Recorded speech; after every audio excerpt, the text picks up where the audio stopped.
Hey guys.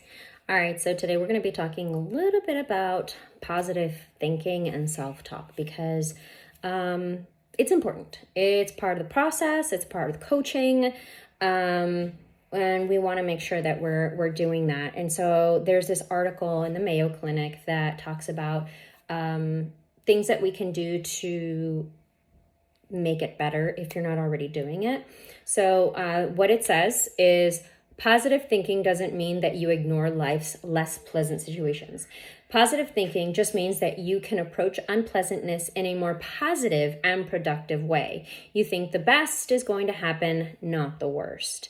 Positive thinking often starts with self-talk, and self-talk is the endless stream of unspoken thoughts that run through your head. These automatic thoughts can be positive, negative. Some of your self-talk comes from logic and reason, and others can arise from misconceptions that you create because of lack of information or expectations due to preconceived ideas of what may happen, which I think is so important because, again, we do self-talk because we want to make sure, at least for me personally, I want to make sure, okay, I'm practicing conversations ahead of time so that way I can preemptively have an answer, or I want to make sure that the outcome goes my way if I'm going for an interview or I'm negotiating something. And so we want to have preconceived notions, but be also flexible, because sometimes preconceived notions can be a negative thing. You know, it can bog us down, and if we don't get the result that we want, it can get us stuck, and we want to get unstuck and be flexible and open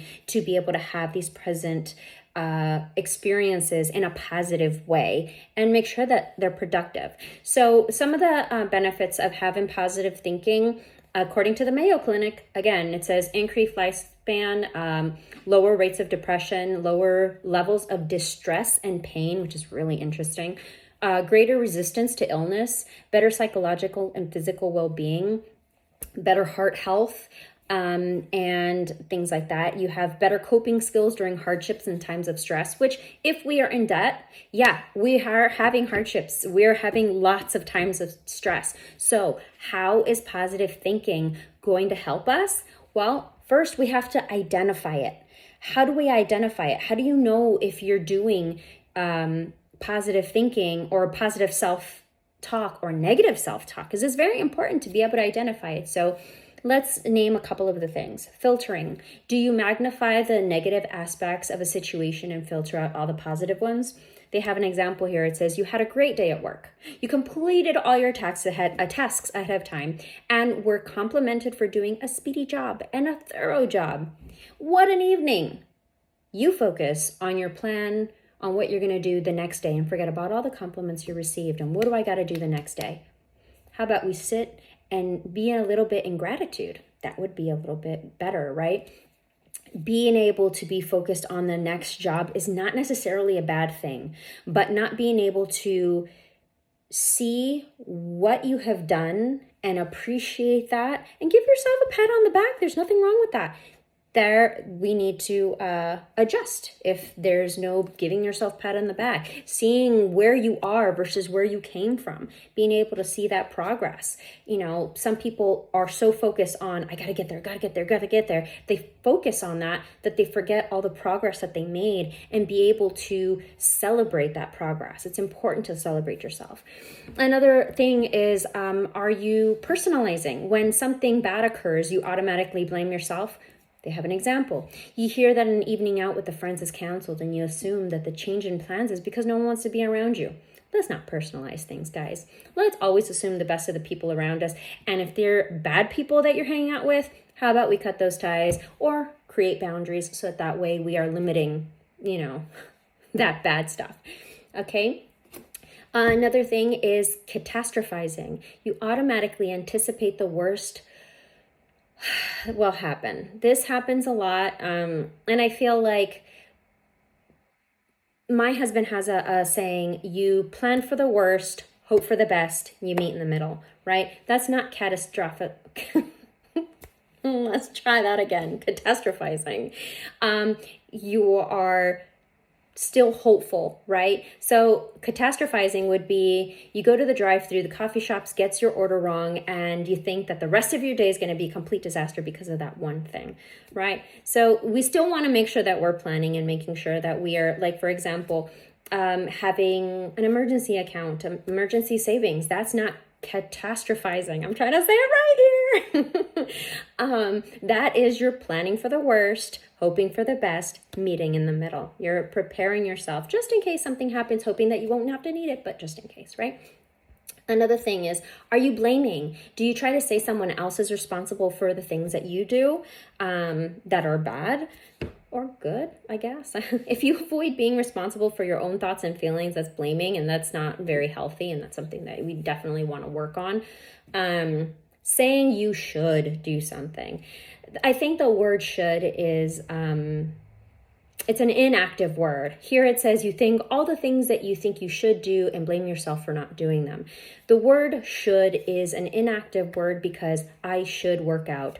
I should eat healthier. I should pay my bills on time. Should. Doesn't mean that it's an active word. Should is I'm thinking about it, but I'm just sitting here and doing nothing. So let's remove should from our vocabulary and create active words, right? I am going to I'm going to do this in 3 months. I'm going to do this in 6 months. I'm going to do this in 12 months. We're going to set goals. We're going to write them down and we're going to do them. We're not shoulda, coulda, woulda. We're going to do them. And you've already made the steps towards that. So I applaud you. I think that's wonderful. And let's keep being proactive and productive, right? Another one is magnifying. Do you magnify any minor problems into bigger problems? Let's not do that just because that just increases the amount of stress that you have. Let's keep the size of the problem, and deal with it how you can. Take one step at a time. How do you eat an elephant? One bite at a time. Do what you can, when you can, with what you have, right? Let's try not to also be perfectionist. No one's perfect. We're all imperfect. Only God's perfect. So, and Jesus. Keeping impossible standards and trying to be more perfect sets yourself up for failure. So perfectionism is a huge no-no.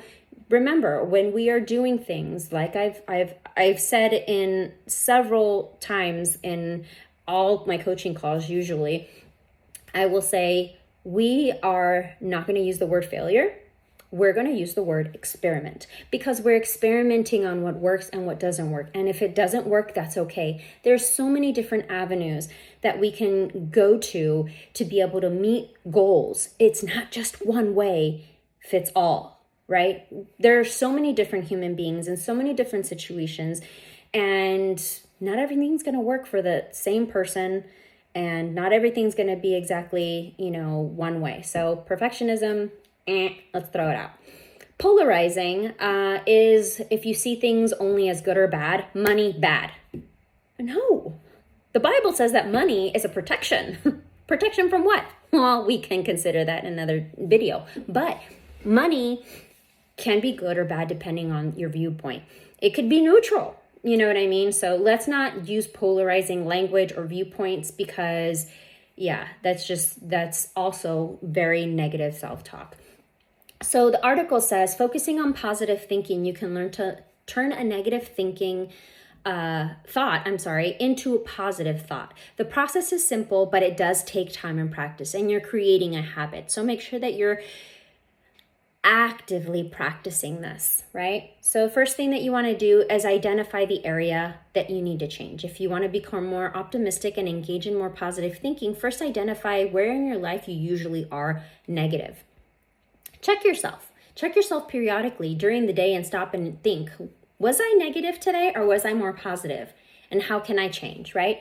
Be open to humor. Give yourself permission to smile and laugh, especially during difficult times, because when you can laugh at life, you feel a lot less stressed. But let me there's a caveat. I think a lot of people confuse sarcasm with humor. Sarcasm is a negative self-talk, and it's a kind of passive-aggressive, it's passive-aggressive, and we want to avoid passive-aggressiveness and any negative self-talk. So humor, where you can laugh at life and you feel less stress. If it makes anybody feel bad or make you feel bad, that's not humor.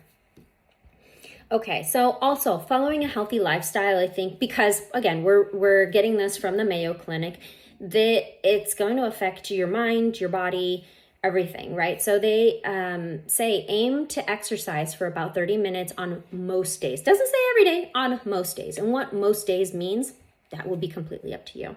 You can also break it up in 5 to 10 minute chunks during the day. Certain ways of exercising will get your heart pumping and will change your mood.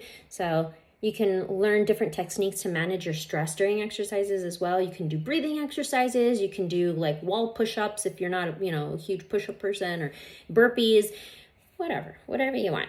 All right.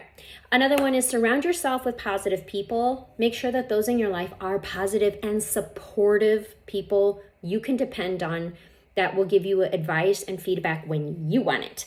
I think it's interesting that people think that they're being supportive when they're being critical. So you want to make sure that, again, boundaries are very, very important. And when you're asking for advice and that feedback, make sure that the people on your team that you choose to help keep you accountable know that you're asking for that feedback and advice. And if when you are not asking for it and you're just asking for a lending ear, for you to be clear. To be clear is to be kind, right? So we want to be clear about what we want from our team members. And also, last one, practice positive self-talk. Start by following one simple rule. Don't say anything to yourself that you wouldn't say to anyone else. Be gentle and encouraging with yourself. If a negative thought enters your mind, evaluate it and rationally respond with affirmations of what's good about you, things that you're thankful for in your life. And my husband actually had mentioned something that I thought was really cool. One of his friends had told him, when you are mean to yourself, think of yourself as one of your friends. Would you say that to your best friend? No, probably not. You would be super kind to them. Oh, don't think about yourself like that. You're such a great person and this and that. And you give them, these words of affirmation, these words of love and encouragement and stuff like that. So when you find yourself doing some negative self-talk, do that. Treat yourself like you would treat your best friend. Unless you treat your best friend like really bad, then don't do that. But you get the gist. Anyway, so that was the information from the Mayo Clinic. I really like it. We want to turn negative thinking into positive thinking, into positive self-talk, because we want to internalize this, and that externally is going to help us be able to view our goals more real. View what we're doing, this work that we're doing to get out of debt, stay out of debt, get these goals done, into something that's more positive and not so stressful and stuff like that. I mean, it's going to take work, but it's not just the numbers. It also comes from here and from here. Very important. All right. Y'all have a good one. See you next time.